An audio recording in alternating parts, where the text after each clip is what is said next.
When my father died, I thought grief would be the hardest part. I was wrong. At the will reading, my stepmother Vivian wore black silk and fake tears. Her son Ryan lounged beside her, already smiling like the new heir. The lawyer's voice trembled as he read the document, every word slicing deeper. The company, the mansion, the yacht, all theirs. And me? A single envelope. Inside a one-way ticket to London. They laughed. Vivian leaned close, whispering, "Guess your father wanted you out of the picture." I wanted to scream, to tear that ticket apart, but something about it felt deliberate, like a message meant only for me. So I packed my bag and left. What I didn't know was that across the ocean, a woman I'd never met was waiting, and when she finally spoke to me, her 4 words changed everything I believed about my life. The sky was gray. The morning they read my father's will, the kind of gray that swallows sunlight and hope alike. I sat at the long mahogany table surrounded by people who didn't belong to me, even if they shared my last name. Vivian, my stepmother, looked flawless in her grief. Her makeup was perfect, her pearl necklace glimmered under the chandelier, and not a single tear smudged her mascara. Her son Ryan scrolled on his phone, pretending not to care, but his smirk said it all. The lawyer cleared his throat. Per the wishes of Mr. Richard Carter, all holdings, including Carter Enterprises, the Manhattan Mansion, and the yacht Serenity, are to be transferred to Mrs. Vivian Carter and her son, Ryan Carter. For a moment, I forgot how to breathe. My fingers clenched around the edge of my chair. "There must be some mistake," I whispered. "I'm his daughter." The lawyer didn't even look at me. He flipped a page. "Miss Emily Carter will receive an envelope prepared by the deceased." Vivian turned her head slightly, eyes glinting like glass. "An envelope?"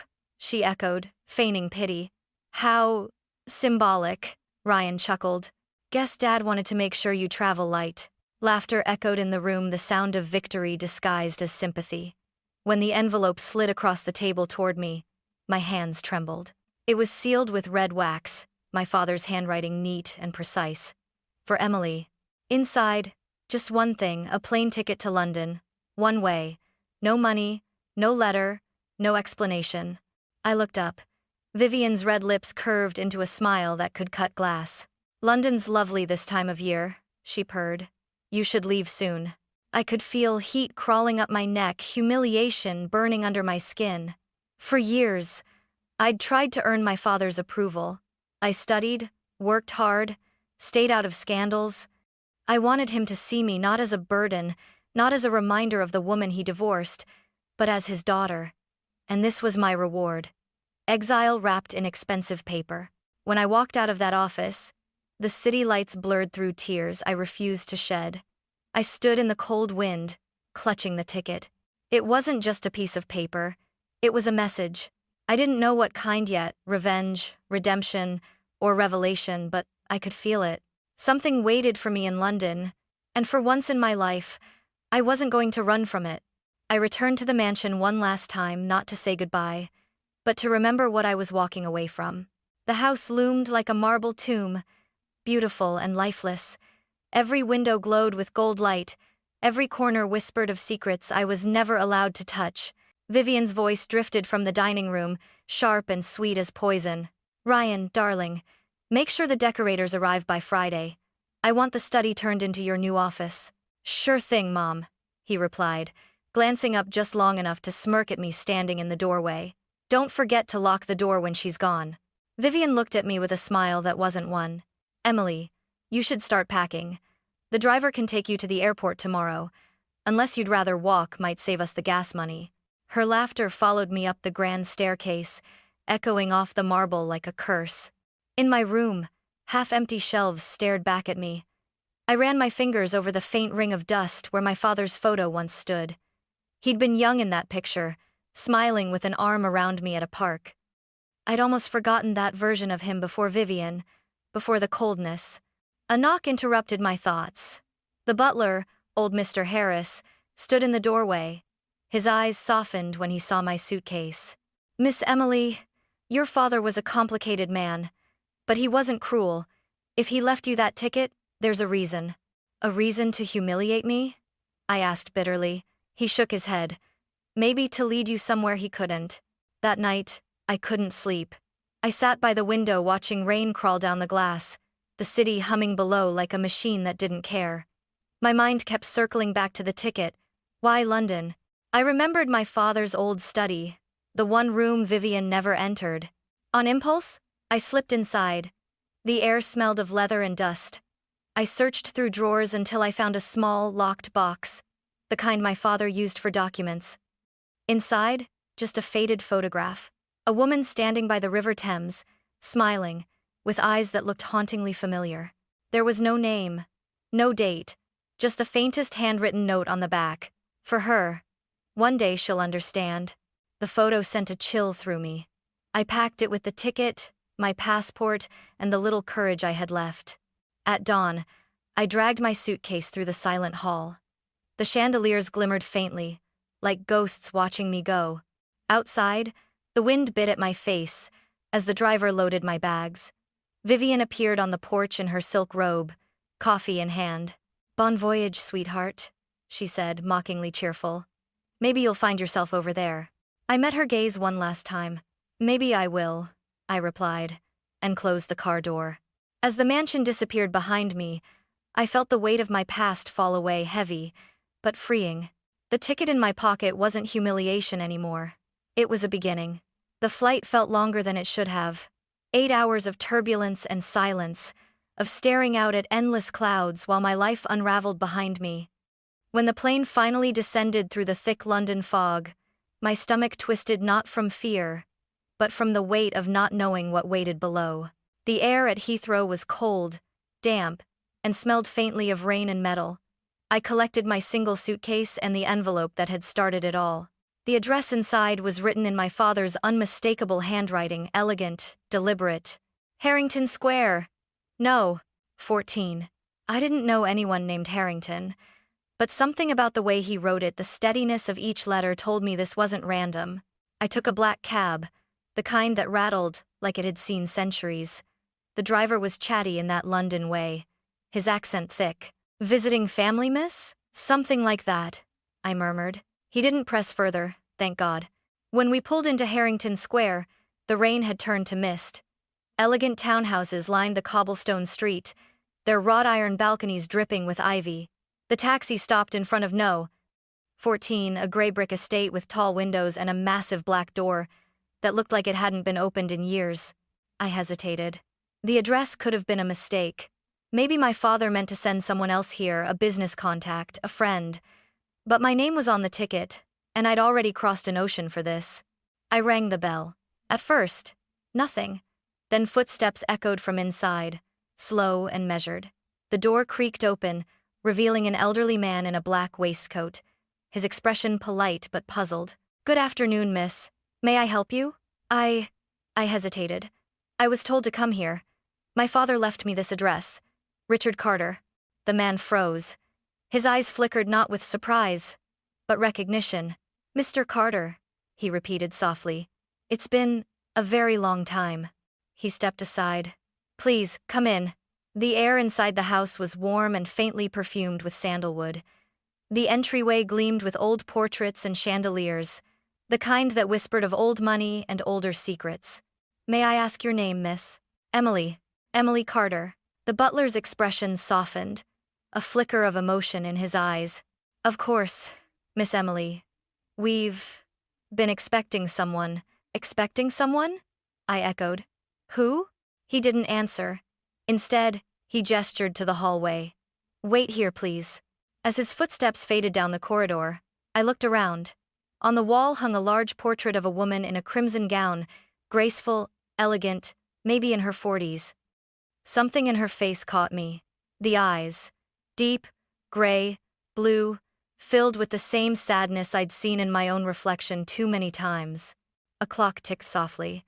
My chest tightened with unease and curiosity.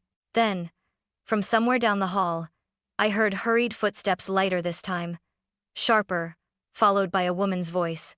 Did you say, Carter? The butler's reply was muffled, but the next sound was clear heels clicking on marble, fast and sure. And then she appeared.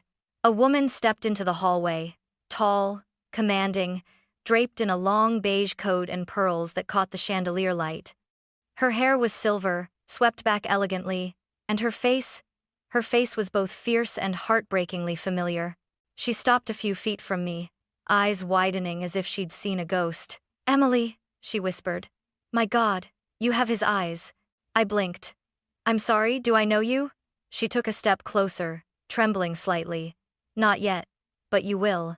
And before I could speak, she said 4 words that froze me where I stood. "I am your mother." The room seemed to tilt, the world shrinking to the sound of her voice. I didn't breathe. I didn't move. London wasn't just a destination. It was the truth my father had hidden my whole life. "I'm your mother." The words echoed in my head, slow and heavy, like thunder rolling through a storm. For a moment, I just stared at her, at the woman with perfect posture and trembling lips, trying to find a trace of sense in what she said. "That's not possible," I finally whispered. "My mother died when I was 2. Her expression shattered. "That's what your father told you, wasn't it?" She took another step toward me, her voice trembling between guilt and longing. "Emily, my name is Margaret Harrington. I never died. Your father took you from me." The butler quietly slipped out of the room, leaving us in silence so thick it was hard to breathe. "You're lying," I said, backing away. "Why would he do that?" She pulled a pendant from around her neck, a silver locket shaped like a teardrop. She opened it and held it out. Inside was a small photograph, a baby in a white blanket, and beside her, a much younger version of the woman standing before me, smiling, radiant, unmistakably real. "You were 6 months old when he took you," she said softly. "He was afraid. My family didn't approve of him. We were from 2 different worlds. I was born into this," she gestured around the opulent foyer, "and he came from nothing. When he realized they'd never accept him, he disappeared, and he took you with him." I stared at the photo, at the baby with the same tiny birthmark under her left eye, the same one I'd always tried to hide with makeup. My throat tightened. "Why didn't you find me?" I demanded, voice cracking. "You're rich, powerful. You could have done something." Tears gathered in her eyes, but her tone stayed steady. "I searched for years. But he changed his name, changed yours too. Every trace of you vanished. I thought you were dead." The chandelier above us flickered as if reacting to the tension in the air. I felt my knees weaken, my whole body shaking with confusion, anger, grief, all tangled together. Margaret reached for me, but I stepped back. "Don't," I said, my voice trembling. "Don't touch me. You're a stranger." "I know," she whispered, pain in every word. "But you're also my daughter, and I've waited 30 years for this moment." We stood there, 2 women bound by blood and broken years, staring across a chasm neither of us knew how to cross. Finally, she spoke again, her voice fragile but firm. "Your father left you that ticket for a reason. He wanted you to find me." I laughed bitterly through the tears burning my eyes. "No, he wanted to get rid of me." "No, Emily."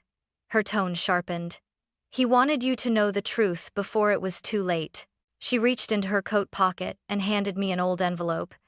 "He sent this to me years ago. I never opened it until now." Inside was a single folded letter, dated 6 months before my father's death. His handwriting, the same elegant, calculated script I knew so well, filled the page. "Margaret, I can't keep hiding. She deserves to know who you are. One day, she'll find this ticket and follow it home." My chest ached so fiercely I had to grip the edge of a table to stand. My father hadn't banished me. He'd led me here. Margaret reached for me again, this time slowly, gently, and for the first time, I didn't pull away. "You've suffered enough," she whispered. "But you're home now, Emily. You're finally home." I didn't answer. I couldn't. My world had been rewritten in a single afternoon. The stepmother who raised me had stolen my peace. The father who ignored me had hidden a truth. And the stranger in pearls before me, she wasn't a stranger at all. She was the mother I'd been missing my entire life. I spent the night at Margaret's estate, though sleep never came. My thoughts twisted between disbelief and reluctant acceptance. Every corner of the mansion whispered of a world I was never meant to see: the gleam of silver-framed portraits, the velvet hush of hallways, the faint scent of lavender and expensive wine. At dawn, I found her in the sunroom, sitting by the tall windows overlooking the garden. She looked calm, but her eyes, the same storm gray as mine, carried decades of regret.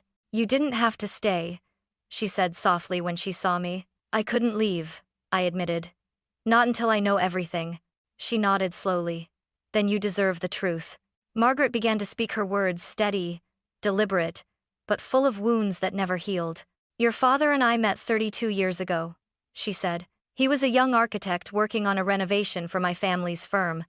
Ambitious, brilliant, and so proud. He wanted to build his own empire, not live off anyone's fortune. I loved that about him." Her voice cracked slightly, but she pressed on. "We fell in love quietly. My father despised him, said he was chasing my money. When I became pregnant with you, they tried to force me to end it. I refused. Richard promised to protect me, to protect you. We ran away." She paused, taking a trembling breath. "But love isn't enough when the world is built on power and pride." I stared at her hands, perfectly manicured, yet trembling as if holding ghosts. "What happened?" I asked. "We were happy for a while," she whispered. "But when money ran short, he changed. He couldn't stand being looked down on. He stopped letting me contact my family. And one night, when you were barely 6 months old, I woke up and both of you were gone." My heart sank. "He kidnapped me?" Margaret's lips quivered. "Yes. He sent me one letter afterward. It said, 'I can't raise her in a world that hates me.' Then he vanished. By the time I found traces of him in America, he'd changed his name to Carter. You were already registered as his daughter and I had no legal claim." I felt a sharp ache behind my ribs. The father I'd defended for years, the man I'd tried to please, had stolen my entire life. "He made me believe my mother was dead," I said, voice shaking. Tears slipped down her cheeks. "I thought you were dead too." The silence that followed felt sacred and unbearable. Margaret stood and crossed to an old cabinet, pulling out a velvet box. Inside were documents, newspaper clippings, private investigators' reports, even faded photographs of me as a toddler. "I never stopped looking," she said. "Every birthday, I lit a candle and told myself you'd find your way back." I couldn't hold it in anymore. I cried, years of loneliness, resentment, confusion, all pouring out at once. She held me, her embrace trembling but sure, like she'd rehearsed it 1,000 times in her dreams. "He was wrong," she whispered into my hair. "Running didn't protect you, it only broke us both." I pulled back, wiping my eyes. "So now what? What do I do with all this?" She smiled sadly. "You start over. You stop surviving and start living. You have my name, my blood, my home, and whatever comes next, we face it together." For the first time in my life, I felt something I'd never known in the Carter mansion: belonging. But even as she spoke, I felt a familiar vibration in my pocket. My phone lit up with a name I hadn't expected to see again. "Vivian Carter." The message was short. "Emily, please, we need to talk. It's urgent." I stared at the screen, my pulse quickening. "After everything, why now?" Margaret saw my face pale. "Who is it?" "My stepmother," I said quietly. "And she never says please." That was when I realized the past I thought I'd escaped was not finished with me yet. I ignored Vivian's message for 2 days, hoping silence would make her disappear. But she didn't. By the third night, my phone buzzed again, not a text this time, but a video call. Against my better judgment, I answered. Her face filled the screen, almost unrecognizable. The woman who once wore diamonds and power-like armor now looked hollow. Her lipstick was gone, her eyes swollen and tired. Behind her, the mansion that once gleamed like a palace looked dim and stripped bare. "Emily," she said, voice trembling, "please don't hang up." I stayed silent. "Everything's gone," she continued, the words tumbling out. "The company's bankrupt. The investors pulled out. The yacht was seized last week. Even the house is under foreclosure." I felt a strange stillness inside me. Not satisfaction, not joy, just emptiness. The empire that had humiliated me was collapsing, and somehow, it didn't make me feel better. "I'm sorry," she whispered. "I know I don't deserve your sympathy. But Ryan, he's lost, Emily. He drinks all day. He's terrified." Her voice cracked, and for the first time, she sounded almost human. You have to help us, she said desperately. You have money now, don't you? That woman Margaret, she's your mother, isn't she? The Harrington family is powerful. Please, talk to her. Help us. We're still your family. Something inside me snapped. Family? I said sharply. You stole that word from me years ago. You laughed when I was thrown out. You called me worthless. Her eyes filled with tears. I know, and I hate myself for it. But you're the only one who can fix this. Fix it? I scoffed. You think money fixes everything? Maybe it did for you, but not anymore. There was silence. Then, faintly, I heard Ryan's voice in the background, loud, angry. Why are you begging her, Mom? She's nothing. She's the reason Dad cut us off. I clenched my jaw, my pulse pounding.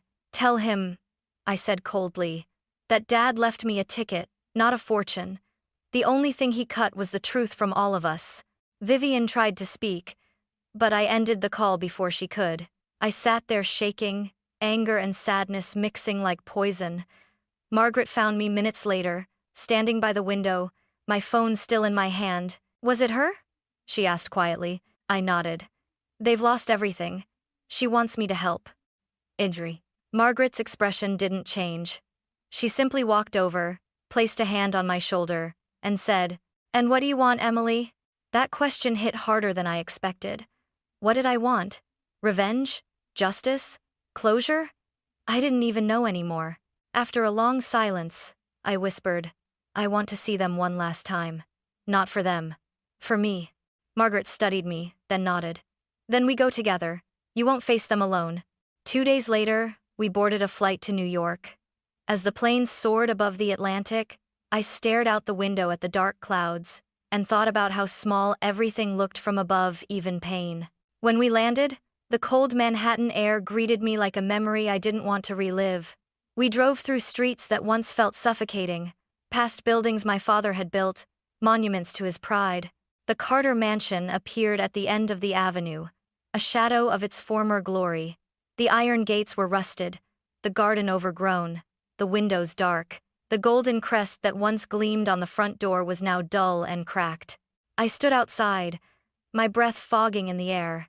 You don't have to do this, Margaret said softly beside me. I do, I murmured. I need to end it where it began. The gate creaked open as if recognizing me. And as I stepped onto the cold stone path leading to the house that had once rejected me, I felt no fear, only resolve. This time, I wasn't the girl they'd mocked. I was the woman they'd made, and I was coming home to finish the story. The door opened before I could knock. Vivian stood there, or rather, what was left of her. Her once perfect hair hung limp, her silk robe replaced by a wrinkled sweater. The smell of stale perfume and cheap wine drifted out. Behind her, the grand foyer looked gutted, paintings gone, chandeliers dim, furniture draped in white sheets like ghosts of better days. Emily, she said, forcing a smile that didn't reach her eyes. You came. You asked me to, I replied evenly. Her gaze flicked to Margaret standing just behind me, composed and radiant in her cream coat. The contrast between them was almost cruel. Mrs. Harrington, Vivian murmured stiffly, trying to straighten her shoulders. Thank you for bringing Emily. I'm sure this is difficult for everyone. Difficult? Margaret's voice was soft, but carried the weight of command. You stole my child's peace for 30 years. I believe difficult is the least of what this should be. Vivian's mask cracked. I didn't steal anything. Your husband did. I only benefited from the theft? Margaret cut in, her tone icy. You knew who Emily was, didn't you? Vivian hesitated, then looked away. Richard told me once, but he said you didn't want her, that you'd moved on. I believed him. You didn't just believe him, I said quietly. You built your life on that lie. From the staircase, Ryan's voice broke the tension. Oh great, the prodigal daughter's back, he sneered. What, here to flaunt your new fortune? He stumbled down the steps, his shirt half-buttoned, eyes red. The arrogance he once wore like armor had curdled into bitterness. I'm here because your mother begged me to come, I said. Not for revenge, for closure. He laughed harshly. Closure? You think showing off your fancy mother gives you closure? Margaret stepped forward. Watch your tone, young man. Ryan's jaw tightened. You think money makes you better than us? No, I said, steady but firm. But kindness does, and you never learned either. The room fell silent. Vivian sank into an armchair, hands trembling. Please, she whispered. We have nothing left. The house will be gone by next week. If you could just ask your mother. Margaret held up a hand. I already decided. Vivian looked up hopefully. The Harrington Foundation will transfer a modest sum to your account, Margaret said coldly.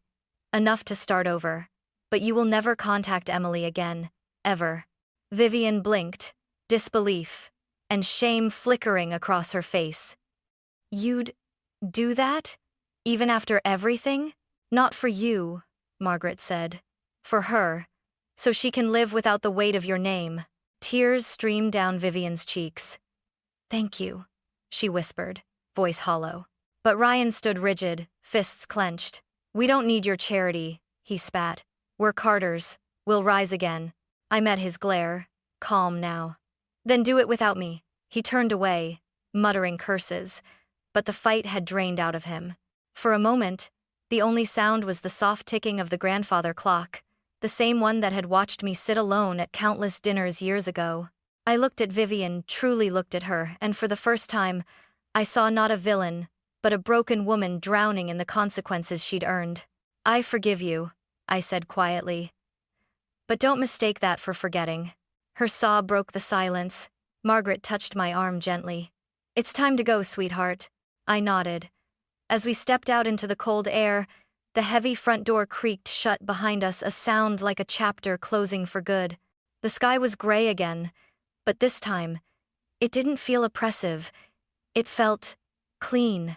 Margaret slipped her arm around mine as we walked toward the car. You did well, she said softly.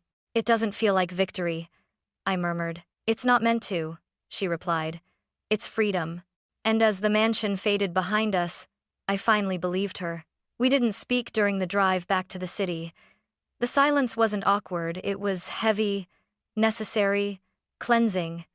I stared out the car window as the Carter mansion disappeared behind the trees, shrinking until it was nothing but a shadow on the skyline. For years, that place had defined me, the walls that confined me, the people who broke me, the ghosts that whispered I'd never be enough. Now, it was just a house. Margaret reached across the seat, her hand finding mine. You closed the door, Emily. That's more courage than most ever find. I nodded, my throat tight. I just wish my father could see me now. He does, she said softly, in ways you can't imagine. The next morning, we visited his grave. The air was sharp with winter wind, the marble headstone cold beneath my fingertips. I placed a small bouquet of white lilies, his favorite, at its base. For a long time I couldn't speak. Then the words came, quiet but sure. You lied to me, I whispered. But you also led me here. Maybe that was your way of making things right. Margaret stood beside me, silent, her presence warm and solid. Together, we watched the sunlight break through the clouds, spilling gold over the cemetery. I took one last breath of that cold New York air, then turned away. When we returned to London, the Harrington estate no longer felt like a stranger's home. It was ours. Mine. I started working with Margaret at the Harrington Foundation, using the wealth she once wielded for power to rebuild lives instead. It felt poetic, using what had divided my parents to heal others. Every day, I learned something new about my mother. Her resilience, her humor, the way she never apologized for being strong. And with each passing week, I saw more of her in myself. One evening, as I stood on the balcony overlooking the Thames, the city lights reflecting like scattered stars, Margaret joined me with 2 cups of tea. Thinking again? She teased gently. Always, I said, smiling faintly. About how strange it feels to finally belong somewhere. She set her cup down, draping her shawl over my shoulders. You've always belonged, Emily. You just had to find the right place and the right truth. I looked out over London, the city that had started as my exile and become my home. It's funny, I said quietly. That ticket felt like punishment, but it was the best thing my father ever gave me. Margaret nodded. Sometimes love looks like cruelty when it's trying to lead you somewhere better. The wind picked up, carrying the faint scent of rain and river water. I closed my eyes, letting it wash over me. For the first time in my life, there was no bitterness left, only peace. I thought of Vivian and Ryan, somewhere far away, rebuilding their lives. I didn't wish them harm. I didn't wish them anything at all. They were simply part of a past I had finally outgrown. Later that night, I opened the drawer in my room and found the plane ticket my father had left me. I smoothed its edges, now yellowed and creased, and smiled. "Thank you," I whispered, "for setting me free." Outside, the city shimmered in the quiet glow of night. Somewhere, the bells of Westminster tolled softly, a new hour, a new beginning. And as I stood there in the golden light, I realized something simple and powerful. I hadn't lost a family. I had found one. And for the first time, I wasn't running anymore. I was home.